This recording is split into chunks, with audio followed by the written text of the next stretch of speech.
જૂનાગઢમાં આવેલી પટેલ કેળવણી મંડળની સામે મંડળ બાંધી હડતાળ શરૂ કરવામાં આવી।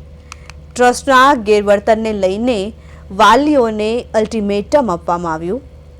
24 ફેબ્રુઆરી સુધીમાં ટ્રસ્ટી મંડળમાં ફેરફાર કરવામાં આવશે એવું કહેવામાં આવ્યું।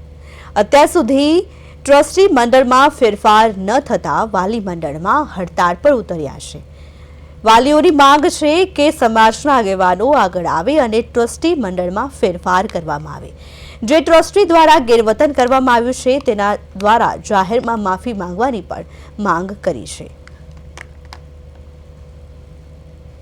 પ્રશ્નમાં એ છે કે ગઈ 24 ડિસેમ્બરે જે કાંતિભાઈએ વાલીઓને અંદર બોલાવી અને મન પડે એમ ગાળો આપેલી હતી અને એવું કીધેલું હતું કે આ સંસ્થા સમાજની નથી, આ સંસ્થા અમારી ટ્રસ્ટીઓની છે।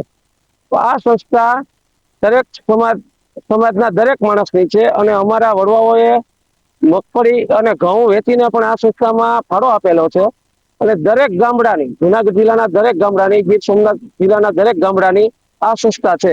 અત્યારે એ લોકો એની ઉપર પોતાનું વર્ચસ્વ જમાવીને બેઠા છે અને કોઈ પણ વાલી ફરિયાદ લઈને જાય તો ગમે ત્યારે ગેરવર્તન કરે છે અને હાલતા એવું કહી દે છે કે ભાઈ તમારી દીકરીને લઈ જાઓ। કોઈ પણ જાતની અમે ફરિયાદ કરવા જાય વાલી એટલે એવું કહે છે કે તમારી દીકરીને લઈ જાઓ। જે સંખ્યા મોલા પટેલના વખતમાં 2200 દીકરીઓની સંખ્યા હતી, એ આજે 600 થઈ છે। એ પણ એક સમાજને વિચારવાનો મુદ્દો છે।